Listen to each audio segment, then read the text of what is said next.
Will there be new leadership models developed to compete and succeed in this smart machine age? I think that there will be, and I think we're probably starting to see some of that, especially with some of the Silicon Valley leaders, and you start looking at things like SpaceX and the X Prize. Peter Diamandis has very inspirational. He's got the Singularity University, and where he's training people to think very differently. And what he's thinking about is rather than growing by like 10 times, he's thinking about exponentially 10 times.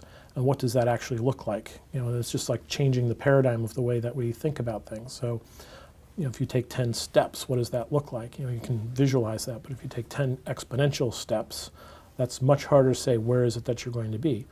And so I think some of the great challenges here are like, not how can I develop a new product? It's like, how can I help 1 billion people? And it's a very different question. And so I think what we're going to start to see is leaders asking different kinds of questions, and by the nature of changing the question, we change the conversation and then where we're going.